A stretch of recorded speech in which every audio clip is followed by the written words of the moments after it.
Et notre invitée politique ce matin, c'est Manon Brie. Bonjour. Bonjour. Députée européenne, la France Insoumise. Vous êtes avec nous pendant 20 minutes pour une interview en partenariat avec la presse quotidienne régionale représentée par Pascal Jalabert du groupe EBRA. Bonjour Pascal. Bonjour Aurélane. On va commencer, Manon Brie, en parlant des violences conjugales, puisque c'est ce matin qu'Édouard Philippe doit annoncer les mesures en conclusion du Grenelle de lutte contre ces violences conjugales. Qu'est-ce que vous attendez de la part d'Édouard Philippe ce matin? Des moyens. Sonnant et trébuchant. Je crois que ça a été suffisamment dit dans la grande mobilisation, d'ailleurs historique, qui a eu lieu samedi. À laquelle vous avez participé. À laquelle j'ai participé. On a eu plus de 150 000 personnes dans les rues de France. C'est la mobilisation la plus grande qui a jamais eu lieu contre les violences faites aux femmes, qui a mobilisé très largement. Je crois qu'il y a une vraie prise de conscience en France qui fait suite à la période MeToo. Il faut s'en féliciter. Maintenant, il faut de l'action politique. Et ce que je crains dans les mesures, pour le moment, qui ont été annoncées, c'est qu'on est essentiellement dans l'outil répressif et à la rigueur d'accompagnement des femmes victimes, mais qu'on n'est pas du tout dans la prévention. Et ça, clairement, ça nécessite des moyens. C'est pour ça que les associations parlent d'1 milliard d'euros, 1 milliard d'euros qui permettrait à la fois de la formation dans l'appareil judiciaire, la formation dans le système éducatif, dans la formation dans l'accompagnement aussi du côté des forces de police, parce qu'il ne faut pas oublier que dans un grand nombre de féminicides et de violences faites aux femmes, dans plus de 60% d'entre elles, en réalité, les femmes ont déjà porté plainte, se sont déjà manifestées auprès des forces de police et malheureusement, uniquement dans 18% des cas, cela s'est traduit par des enquêtes judiciaires. Donc il y a un problème avec la chaîne pénale, c'est ce que dit d'ailleurs le gouvernement, c'est ce que reconnaît Nicole Belloubet. Il y a un problème avec la chaîne pénale, d'ailleurs il y a un rapport du Conseil de l'Europe la semaine dernière qui est sorti, qui pointe la responsabilité de la France dans sa chaîne pénale et sa faiblesse à considérer de tels actes de violence, qui pointe aussi la définition du viol dans le droit français qui est problématique parce qu'elle s'intéresse uniquement aux violences physiques, mais ne prend pas en compte la question du consentement, qui est une question qui est fondamentale quand on parle de violences faites aux femmes. Voilà, et je pense qu'il faut moderniser l'ensemble aujourd'hui de notre dispositif de lutte contre les violences faites aux femmes. Ça passe aussi, et le rapport le pointe, par l'ouverture de places en hébergement d'urgence pour dire aux femmes: on vous entend, on vous écoute. Donc ouverture supplémentaire, parce que le gouvernement dit qu'il en a déjà créé 5000, il en faut plus selon vous? Malheureusement, combien d'anecdotes on a eu et malheureusement, les violences se passent souvent quand des femmes décident de quitter leur conjoint et à ce moment-là se retrouvent complètement désœuvrées, seules. Et moi, j'ai envie de dire à ces femmes, votre parole est légitime. On n'a plus le droit de la remettre en cause, comme souvent c'est le cas quand elles vont porter plainte. Et on vous écoute, on vous prend au sérieux et on vous accompagne. On vous accompagne à la fois dans vos procédures judiciaires, mais aussi au quotidien, parce que c'est souvent un drame social qui s'accompagne d'un drame conjugal. Et on ne pourra plus continuer à considérer ces faits comme des crimes passionnels, parfois comme on l'a lu dans la presse. Heureusement, les mentalités évoluent aussi de ce côté-là. On sait désormais ce qu'est un féminicide. On sait qu'il y en a eu depuis le début de l'année 117 et que c'est beaucoup trop. C'est déjà plus qu'à 137. Et on sait que c'est déjà beaucoup plus que dans l'ensemble de l'année 2018. Donc voilà, trop c'est trop. Bien, mais on va changer de sujet. Nous allons passer à la mobilisation sociale qui va être l'actualité de la semaine prochaine. Alors hier soir, Gérald Darmanin dit non, on ne peut pas attendre, le régime est déficitaire, pas de report, il faut tout de suite combler le déficit. Qu'en pensez-vous ? Ouais, je crois de nouveau, Gérald Darmanin et l'ensemble du gouvernement font peser une épée de Damoclès sur la tête des Français. En réalité, on a encore quelques années pour voir venir l'enjeu véritable. Et moi, je suis d'accord sur un point vis-à-vis du gouvernement, c'est qu'il faut une réforme. Il y a un enjeu, c'est qu'il y aura d'ici 2050 6 millions en plus de personnes qui seront à la retraite. Et il faut financer ces retraites. Jusque-là, on est d'accord. Et je pense qu'il faut réformer le système actuel de retraite. Et c'est d'ailleurs dans ce sens que va proposer la France Insoumise un contre-projet des retraites. Maintenant, la question... Alors, il y aura quoi dans ce contre-projet? Alors voilà, il faut comprendre quel est l'enjeu d'abord. On a un système des retraites, il faut imaginer un gâteau que doivent se partager les retraités. Aujourd'hui, c'est 14% du PIB. S'il y a davantage de personnes autour de la table pour se partager ce gâteau, mécaniquement, chaque personne, chacun d'entre nous autour de cette table, aura une partie plus petite, voire des miettes. Donc nous pensons qu'il faut augmenter la taille du gâteau. Comment on augmente la taille du gâteau? En augmentant notamment les cotisations sociales. Il y a plein de manières d'augmenter les cotisations sociales. On parle beaucoup d'égalité femmes-hommes aujourd'hui à la suite de cette mobilisation de samedi dernier de nous toutes.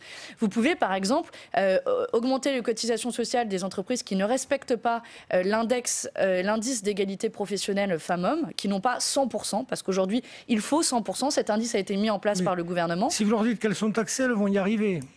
Et si elle arrive, qu'est-ce qui se passe? Mécaniquement, les salaires augmentent, l'écart de salaire femmes-hommes qui est de plus de 20% est comblé, et donc il y a plus de cotisations sociales qui sont payées. À partir du moment où les salaires augmentent, les cotisations sociales augmentent, c'est pour ça que le plein emploi facilite aussi le financement des retraites, et là alors vous pouvez augmenter ce fameux gâteau de telle sorte à ce que chaque retraité puisse avoir un niveau de vie décent et digne. Pour vous, il ne faudra pas passer ni par un report de l'âge de départ à la retraite, ni par une augmentation de la durée de cotisation? Non, pour plusieurs raisons. D'abord parce que l'espérance de vie en bonne santé recule.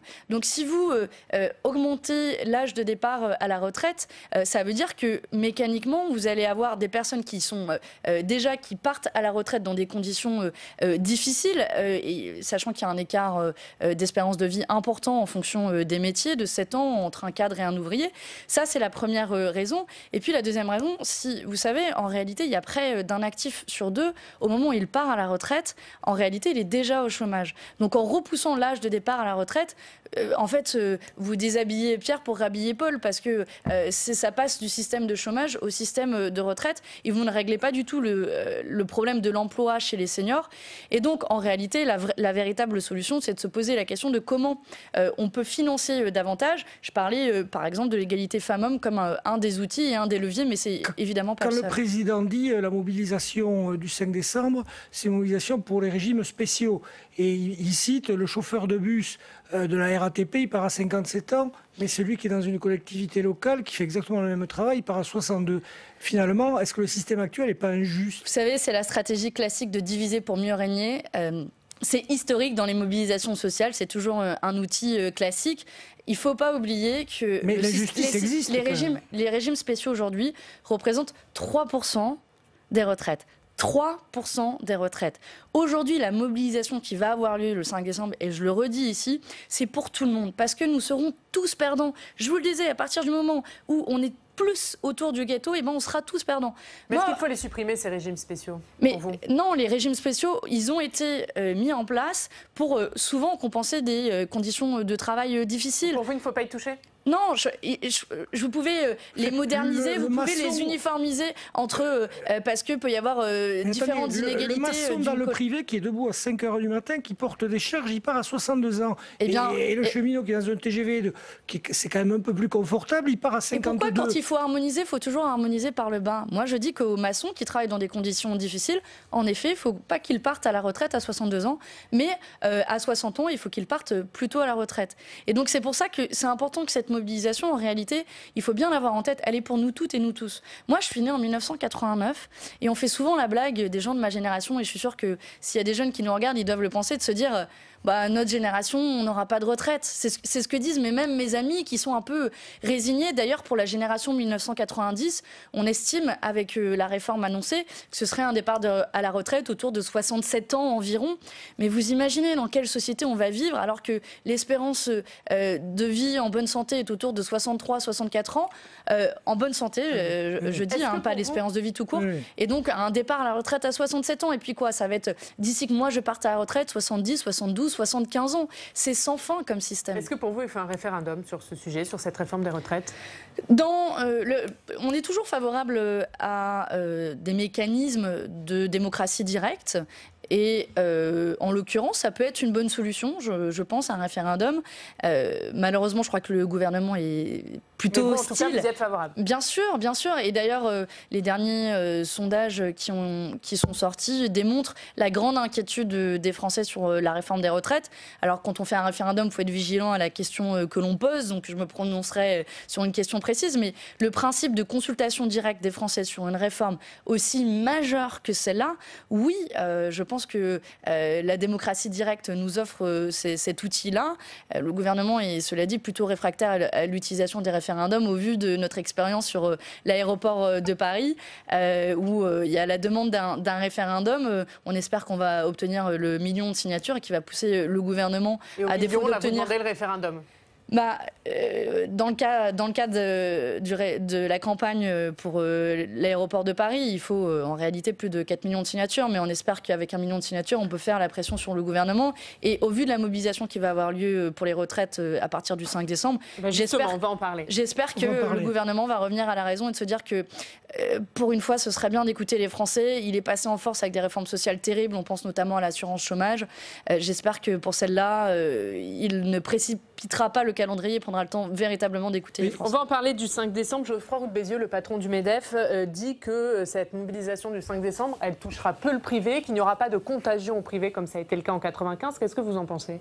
J'espère qu'on lui apportera la meilleure réponse possible le 5 décembre. On en jugera le 5 décembre au soir. Je sais aussi que c'est pas facile, une mobilisation sociale. D'abord parce que quand vous êtes en grève, vous perdez une journée de salaire et ça se comprend que beaucoup de gens qui sont dans le privé, qui galèrent à finir leur fin de mois, qui sont en SMIC, soutiennent la mobilisation mais se disent en même temps c'est perdre une journée de salaire. En même temps, je vois de la part du gouvernement, de la part du MEDEF, qui soit dit en passant, tiennent exactement le même discours sur le fond. Et c'est déjà de diminuer en avance la mobilisation du 5 décembre, qui s'annonce quand même assez suivie. Et 1995 sera en effet un bon point de comparaison. Oui, mais en 1995, justement, j'allais vous poser la question, ça a continué après. Là, au fond, le gouvernement peut se dire, comme avait fait Fillon en 2003 et en 2010, il y a eu un jour de mobilisation, j'ai toujours des interlocuteurs qui sont la CFDT, qui sont le patronat. Est-ce que vous appelez à continuer à bloquer le pays ou à mener des actions juste après, à prolonger le mouvement ? C'est les syndicats qui vont en décider, les personnes mobilisées dans chaque entreprise. Mais je constate déjà qu'il y a des préavis de grève reconductibles chez plusieurs syndicats et dans plusieurs branches sectorielles. Et puis vous parliez de la CFDT cheminot par exemple, a appelé à la grève du 5 décembre. Donc c'est bien la démonstration qu'aujourd'hui, même les syndicats sur lesquels pensait compter le gouvernement à leur côté. C'est que les cheminots, la CFDT, pas, oui, c'est la Confédération. C'est que les cheminots, mais j'entends quand même de plus en plus Laurent Berger monter au créneau sur la réforme des retraites. Tant mieux, vaut mieux tard que jamais. Il veut la retraite à point, il faut le préciser. Oui, il veut la retraite à point et ça fait partie des points de désaccord en effet que nous avons avec Laurent Berger et la CFDT. Parce que le gouvernement de sortir de l'ambiguïté. De sortir de l'ambiguïté, mais il faut souvenir la retraite à point, ça paraît hyper technique, mais c'est en réalité individualiser davantage votre système de retraite et transférer une partie du système de retraite au privé. Et d'ailleurs, les pays qui sont passés au régime à points, notamment dans les pays nordiques, le regrettent, y compris du côté des forces politiques qui étaient initialement en faveur de ce dispositif. Un mot sur ces mobilisations du 5 décembre. Olivier Faure, le premier secrétaire du Parti socialiste, a exprimé hier sa gêne sur la présence d'élus du Rassemblement national durant ces manifestations, puisque Marine Le Pen a annoncé que le Rassemblement national y participerait. Est-ce que vous partagez la gêne d'Olivier Faure ? Je crois que, honnêtement, c'est un faux débat. On sait, et vous savez très bien ici, qu'on ne partage rien avec le Rassemblement national, y compris sur les questions sociales. Je rappelle que, par exemple, le Rassemblement national est contre l'augmentation du SMIC, ce qui fait une différence fondamentale entre leur proposition et la nôtre.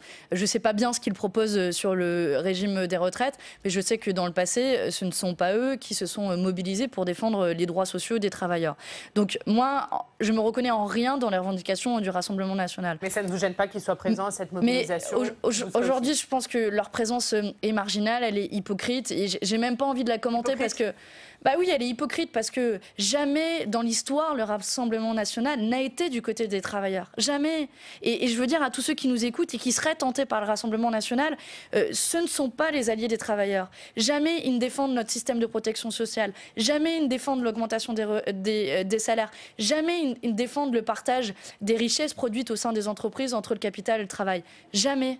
Alors qu'ils y soient et qu'ils essaient de surfer sur une vague sociale, c'est ni la première ni la dernière fois. Mais je pense que ce n'est pas le fait le plus important de ce 5 décembre. En revanche, il y aura tous les partis de gauche. Alors c'est un retour à l'union de la gauche. On voit que localement, sur les municipales, on commence à discuter de nouveau, pas partout.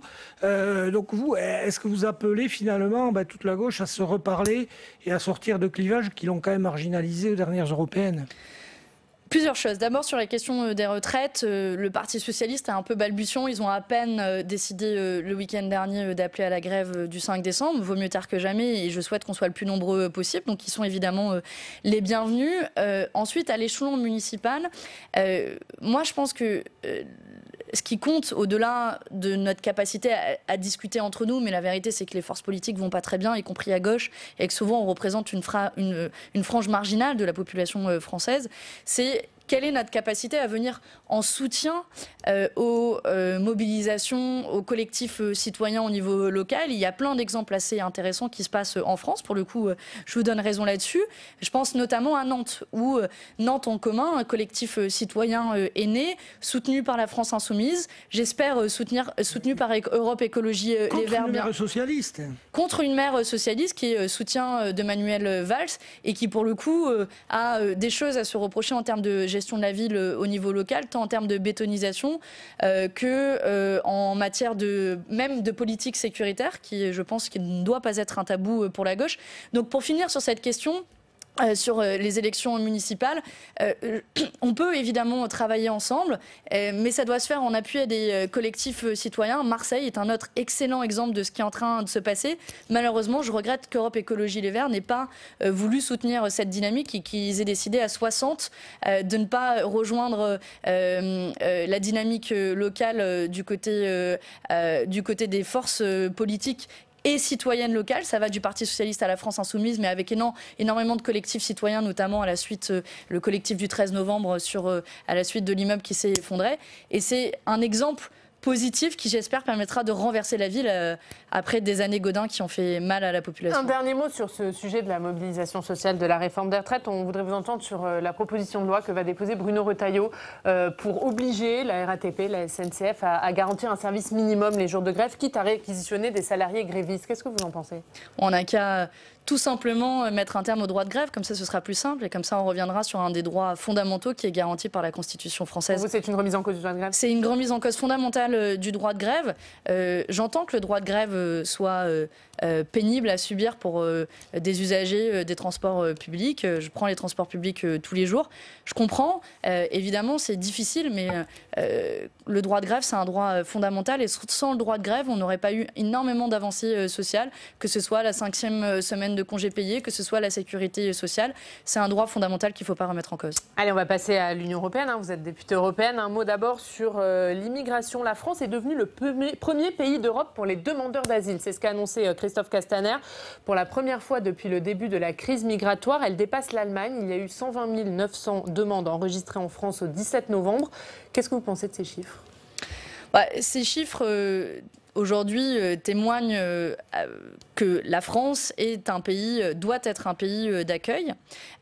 Il faut aussi garder en tête dans les demandes d'asile, on n'a pas uniquement la caricature qu'on fait parfois du droit d'asile, de migrants économiques qui viennent demander le droit d'asile. Ça relève d'énormément de situations qui sont différentes. Et pour autant, il faut réformer le droit d'asile, réformer l'espace Schengen, comme veut le faire Emmanuel Macron. Mais vous savez déjà, l'espace Schengen, c'est parfois une vaste blague en pratique. Moi, j'étais à la police aux frontières de Menton il y a quelques semaines. J'ai voulu visiter un centre d'enfermement des migrants, comme l'autorise la loi française normalement pour les députés de visiter tous les lieux de privation de liberté. Et cet accès m'a été refusé sous prétexte que ce n'est pas un lieu de privation de liberté, alors même que des migrants sont enfermés là de plus de 4 heures dans des conditions abominables, dans des algécos, conditions précaires, sans parfois à boire et à manger. On entendait des migrants tambouriner aux portes quand on attendait à l'extérieur.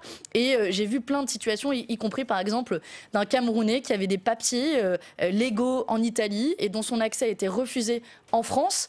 Parce que la police aux frontières de Menton a décidé que des papiers légaux de l'espace Schengen n'étaient pas acceptés en France. Et des anecdotes et des histoires comme ça, on en a énormément. Donc ça me permet de rappeler l'urgence aujourd'hui de sortir ces zones d'un non-droit, puisque personne ne peut avoir accès aujourd'hui à la police aux frontières de Menton. Moi, je vais déposer avec d'autres députés qui ont eu la même mauvaise expérience à la police aux frontières de Menton un recours administratif pour faire en sorte qu'on puisse accueillir dans des conditions dignes des personnes qui arrivent à nos frontières et qu'on les traite tout simplement comme des êtres humains. Oui, donc cette semaine au Parlement européen, vous êtes appelé, comme tous les autres eurodéputés, à vous prononcer sur la commission d'Ursula von der Leyen. Cette commission, que lui reprochez-vous ? Beaucoup de choses. D'abord, il faut savoir les conditions dans lesquelles ce vote va se dérouler. C'est un vote qui se passe dans des conditions très peu démocratiques, avec énormément de pression qui se déroule en coulisses sur les députés, sachant qu'Ursula von der Leyen, pour rappel, elle a été élue à 7 voix près, ce qui illustre aussi... Et ça veut dire quoi ? Vous avez subi des pressions, vous ? Moi, pas directement, parce que je crois que mon vote est clair et sans surprise, il sera contre, mais parlez-en aux députés socialistes. Vous connaissez des députés qui ont subi évidemment, des députés du groupe socialiste qui ont subi des pressions. Et les accords entre couloirs, les pressions, c'est une pratique commune au Parlement européen, ce qui illustre la déconnexion parfois du Parlement européen avec la réalité. Parce que, pour la petite anecdote, je ne sais pas si vous savez, moi j'ai reçu un blâme de la part du président du Parlement européen parce que j'ai appelé les jeunes militants du climat à faire de la désobéissance civile au Parlement européen pour alerter sur l'urgence climatique et notamment ce qui motive et permet de répondre à votre question, motive aussi notre refus de cette Commission européenne qui ne prend pas au sérieux l'urgence climatique et qui continue les mêmes recettes libérales, par exemple en signant à tour de bras des accords de libre-échange, en ne sortant pas des logiques austéritaires qui contraignent les budgets européens pour investir massivement dans les énergies renouvelables. Voilà aujourd'hui les orientations politiques. Et puis il y a un dernier enjeu sur cette commission, c'est la question éthique. C'est la question éthique avec Thierry Breton qui est passé ric-rac, mais qui illustre aujourd'hui des conflits d'intérêts du matin au soir entre un ancien PDG d'une grande entreprise et un portefeuille européen massif. C'est la première fois dans l'histoire européenne qu'on a un PDG qui passe directement d'une grande entreprise à un portefeuille comme celui-là, ce qui illustre l'ampleur des conflits d'intérêts. Merci beaucoup, ce sera le mot de la fin. Merci Manon Bry d'avoir été avec nous ce matin. Merci Pascal Jalabert. Demain, Manon Bry à votre place, ce sera Gilles Le...